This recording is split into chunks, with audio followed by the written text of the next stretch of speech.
welcome to my channel again Expert Classes, and today I'll be explain you sources of history का आपका जो lecture number 3 है. Finally आज हमारा chapter आज मैं आपको कंप्लीट करा दूंगी. So let's begin started without wasting any time.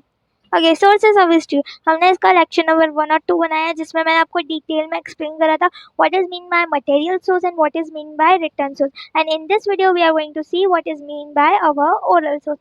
So it is also the interesting video and very important because oral source is the compulsory asks in your exam, and now the semester exams are very close, only 1 month are left, so I'll be trying to explain as much as I can. So let's begin started without wasting any time. So the oral source of history. What is mean by oral source of history? I had explained you in the introduction video that oral source of history is the sources that pass from one generation to another generation orally. That is not a particular things is present for the proof, but it is passing from oral. Okay, orally it is passing from one generation to another generation. ये चीज़ का कोई proof नहीं है, but वो orally एक generation से दूसरी generation से pass हो रही है. For example, you can take the example of your grandmother or your narrated story. You had heard many of the great leaders.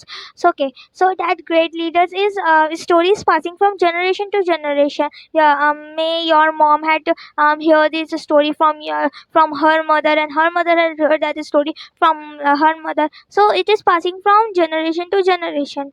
Okay, so this called the oral source of history. And what are the things included in the oral source of history? This is the very important table, so you just try to learn this table. Okay, ये table को आप learn कर लेना. Okay, so which things are include folk songs. जो songs होते हैं. पावड़ास क्या होती है? किसी भी चीज़ की जो किसी भी पर्सन या किसी भी काम के बारे में जो इन्फॉर्मेशन देती है उन्हें हम कहते हैं पावड़ास. और फ्लॉक टेल्स, जो टेल्स होती है, नरेशन, स्टोरीज होती है, इंटरव्यूज़ होते हैं, फेरीज, जलसा, आर्ट ग्रुप्स, राइम, प्रोर्स, ओवीज, हमने सुना है राइम्स होते हैं ना, poems, inspiration, song. Okay, so these are the some things which are included in our oral source of history. So our first topic is inspiration song. Okay, so let's just start this. During the period of freedom movement, various inspiration songs were composed. At present times, some of these songs are available in written form, but there are many unpublished inspiration songs memorized by freedom fighters. Through these inspiration songs, we get information about the condition during pre-independence period, and also the spirit behind the freedom struggle could be understood. Now, what is mean by this inspiration song? So the inspiration song, that means during the freedom movement there are many inspiration songs.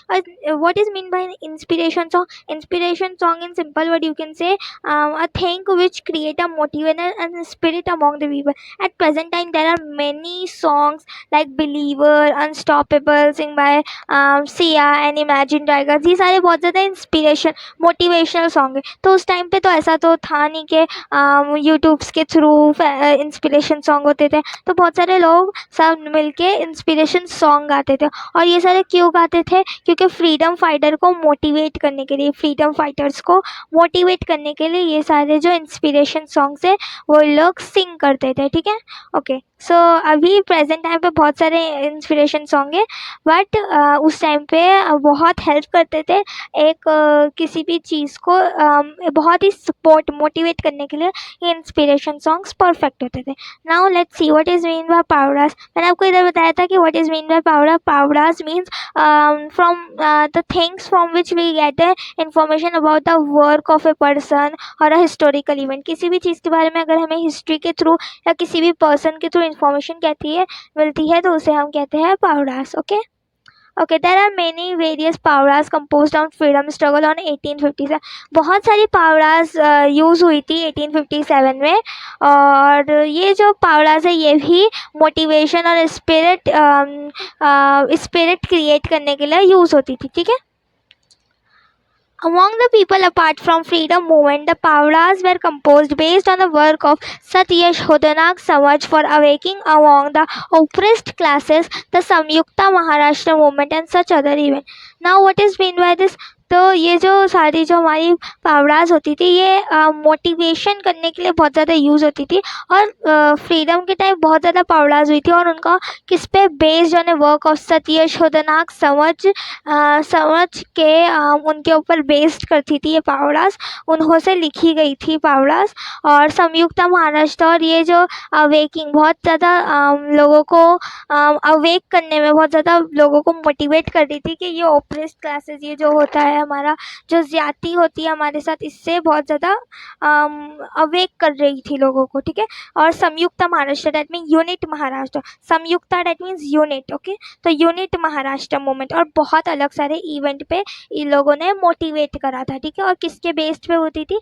सत्य शोधनाक समझ के। सो ये आपको fill in the blanks में पूछ सकता है। From which the powadas were based, so the pavadas were based on the work of सत्य शोधनाक समझ, okay. So now audio visual and recording, अभी इतनी तो उस टाइम पे हमारी डेवलपमेंट हो गई थी कि उस time audio visual recording that means black and white TVs निकल गए थे। और या फिर जो थिएटर्स में होते हैं ना, एक फिल्म्स होती है, मूवीज़ होती है जो वो कर्टन्स पे होती है, पर्दों पे होती है, ठीक है। तो बहुत ज़्यादा ऐसा हो गया था, ब्लैक एंड वाइट टीवी जो शैडो के थ्रू करते थे, हिंदी में उसे कहते हैं मूवी को। तो हाँ, तो वो सारी ऑडियो विजुअल रिकॉर्डिंग, फोटोग्राफीज़, ये सब निकल चुका था ऑलरेडी, ठीक है। और फिल्म्स भी डिस्कवर हुई थी। हम फिल्म्स के बारे में पढ़ेंगे, this is a very important paragraph, और ये आपकी जनरल नॉलेज के लिए बहुत इंपॉर्टेंट है। फिल्म्स किसने किसको डिस्कवर किया था, this is the very interesting topic by the way. So let's see, okay. During the modern period, due to the development of technology, there was a development in the art of photography, recording, films, etc. Obviously, these photographies, recording और film can be used as a source of history. अभी ये modern period तो मैं आपको बताया कि आ चुका था। तो modern period that mean थोड़ी बहुत तो टेक्नोलॉजी इतनी डेवलपमेंट नहीं हुई होगी जितना यहाँ 20s में है, पर उस टाइम 90s 18s का टाइम था, तो इतनी तो टेक्नोलॉजी निकल गई थी कि जो रिकॉर्डिंग है, फिल्म्स है, इनमें थोड़ा थोड़ा सा डेवलपमेंट आ गया था, ये सब निकल चुकी थी, ठीक है। और ऑब्वियसली ये फोटोग्राफीज़ और फिल्म्स भी तो हमारी सोर्सेज ऑफ हिस्ट्री में इंक्लूड करेगी ही ना। फोटोग्राफीज़ लोग ये भी एक प्रूव है कि फॉर एग्जांपल आपको कैसे पता चलेगा कि क्वीन विक्टोरिया उस टाइम पे कैसी दिखती थी?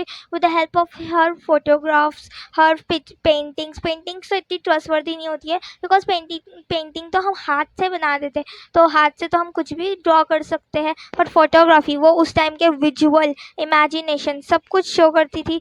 तो ये सारी बहुत इम्पॉर्टेंट होती थी उस टाइम पे, ठीक है। और इस टाइम पे बहुत इंपॉर्टेंट करती है। I mean photography are the visual source of modern Indian history. Visual source of modern history मतलब जिन्हें हम देख सकते हैं, विजुअल कर सकते हैं, ठीक है। विजुअल दैट मीन्स देखने वाला सोर्स ऑफ हिस्ट्री है, modern source of history. With the discovery of the art of photography of A various person, object, structure, places वगैरह। फोटोग्राफी से के थ्रू हम किसी भी पर्सन की, किसी भी स्ट्रक्चर की, किसी की भी फोटोज़ पिक्चर क्लिक कर सकते हैं।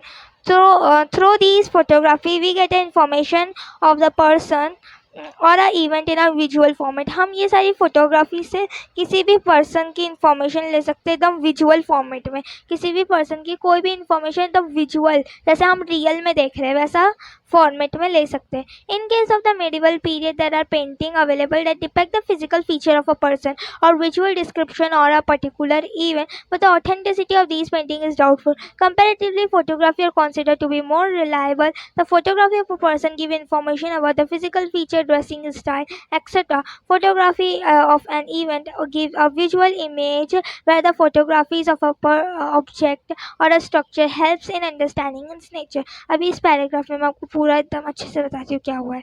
तो फोटोग्राफीज तो मॉडर्न पीरियड में इन्वेंट हो चुकी थी, और ये ऑब्वियसली ये सारी तो कॉमन चीज़ है कि फ़ोटोग्राफी भी यूज़ हुई करती थी हमारे मॉडर्न इंडियन हिस्ट्री को पढ़ने के लिए। फ़ोटोग्राफी से हमें किसी भी चीज़ का ऑब्जेक्ट, स्ट्रक्चर, किसी भी चीज़ का भी हमें विजुअल को दैट मीन्स ऐसा लगता है हम सच में देख रहे हैं उस फॉर्मेट में हमें दिखने को मिलती है। और मिडिवल टाइम पे ऐसे तो पेंटिंग्स भी होती करती थी, बट ये पेंटिंग्स डाउटफुल होती थी बिकॉज हम इसे खुद ही बना रहे हैं। तो ऑब्वियसली हम तो कुछ भी ड्रॉ कर सकते हैं, कुछ और भी हमारी इमेजिनेशन को भी ड्रॉ कर सकते हैं, तो ये थोड़ी डाउटफुल होती थी। फॉर एग्जांपल अगर मैं कोई भी पेंटिंग बना के कहूँ किसी और की पेंटिंग, ओके, तो आप इतना बिलीव नहीं करोगे कि ये किसी एक पर्सन की पिक्चर थी। अगर इस टाइम में आपको कोई फोटोग्राफी दिखाऊँ तो आप एक बार बिलीव करोगे कि हाँ ये हो सकता है, ये पेंटिंग्स तो हम खुद से ड्रॉ करते हैं, that's why. Okay, visual description of a event,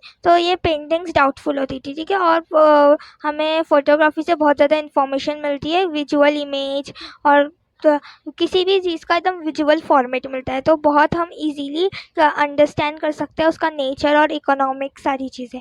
अभी हमारा सेकेंड टॉपिक है recording. Okay, recording. The discovery of the technique of recording was also as important as photography. Recording is a form of audio source of history. During modern period, the speeches of a leader or a great personality's songs are available in the form of recording. They can be used as a source of history. For example, national anthem Jana Gana Mana song by Rabindranath Tagore. Okay, so इतना यहाँ पर बताया गया है कि जो ये technique थी रिकॉर्डिंग की वो बहुत ही इम्पॉर्टेंट थी और बहुत ही इंटरेस्टिंग थी। फोटोग्राफी जितनी इम्पॉर्टेंट थी उतना ही हमारी रिकॉर्डिंग भी इम्पॉर्टेंट थी। रिकॉर्डिंग एक ऑडियो फॉर्म होता है, ऑडियो विजुअल तो मैंने आपको बताया जो हम देख सकते हैं, ऑडियो दैट मीन्स जो ऑडियो में होता है जिसको सिर्फ हम सुन सकते, देख नहीं सकते। ड्यूरिंग मॉडर्न पीरियड, जो मॉडर्न पीरियड था, स्पीचेस, बहुत सारी स्पीचेस जो बहुत बड़े बड़े लीडर थे जैसे रविंद्रनाथ टैगोर, गांधी जी की स्पीच, बहुत सारी स्पीचेस जो अभी तक ऑडियो के फॉर्म में प्रेजेंट है। और जो जन गण मन जो हमारा नेशनल एंथम है, रविंद्रनाथ टैगोर जिन्होंने लिखा है, और उनकी और जो सुभाष चंद्र बोस की स्पीचेस है वो सब आज तक के मॉडर्न इंडियन हिस्ट्री में ऑडियो विजुअल रिकॉर्डिंग के थ्रू रखी हुई है, ठीक है। तो ये बहुत बहुत important. For you who mark this, Dada Saheb Pradhan in the year 1930 laid the foundation of the Indian film industry. This is the most important line. अगर आपको पूछेगा फिल्म के बारे में तो आप ये लिख सकते हो, बहुत important है। और this is the general knowledge. तो ये फिल्म्स भी बहुत यूनिक डिस्कवरी थी मॉडर्न टेक्नोलॉजी में, और 20वीं सेंचुरी में बहुत डेवलपमेंट हुई थी फिल्म मेकिंग की, ठीक है। दादा साहेब पलहन जो थे इन अ ईयर 1913, तो मतलब आज से 100 तो नहीं century, sorry 1 century, 100 years that means, उसकी बात है कि तब उन्होंने फिल्म इंडस्ट्रीज निकाली थी और आज हम इतनी सारी फिल्म्स एंजॉय करते हैं। ओके, ऑडियो विजुअल्स जो थे वो धंधरी यात्रा दिए थे, सॉल सत्याग्रह, और बहुत ज़्यादा ऐसे सबने सपोर्ट करके क्वाइट इन द मूवमेंट, और बहुत ज़्यादा ऐसे इंसिडेंट्स ऐसे फिल्म के थ्रू ऐसे बनाए गए थे। तो सारे इवेंट्स जो हैं अब हम ऐसे रियलिटी में देख सकते हैं कि क्या हुआ था उस टाइम पे, कैसे हुआ था। तो जब हम ऐसे बहुत ज़्यादा क्वाइट इंडिया मूवमेंट, बहुत सारी ऐसी फिल्म्स उन्होंने इन्वेंट करी थी, ठीक है। और ये वाला लास्ट है, और मैं इसमें आपको ओरली बता देती हूँ क्या इसमें ये बताया गया कि हमें जो एंशियंट मिडिवल पीरियड के साथ साथ हमें मॉडर्न इंडियन भी हिस्ट्री पढ़ना चाहिए, और ये हमें बहुत ज़्यादा नॉलेज देती है, और हमें क्यों पढ़ना चाहिए, रिटर्न सोर्स इतना इम्पोर्टेंट क्यों है, और हम ये सारी नेक्स्ट जनरेशन को ये सब क्यों पढ़ा रहे हैं। तो अब ये एक पैराग्राफ ही आप खुद से पढ़ के ट्राई करना, आपको बहुत इंटरेस्टिंग लगेगा। यह सब पूछता तो नहीं है, पर आपको बताने के लिए कि हिस्ट्री की क्या इंपॉर्टेंस है बताएं। और question and answer I will give you in next video, okay. और यह फिर हम सेकेंड चैप्टर स्टार्ट करेंगे। Okay, thanks for watching. If you like my video, like, subscribe and share with your friends.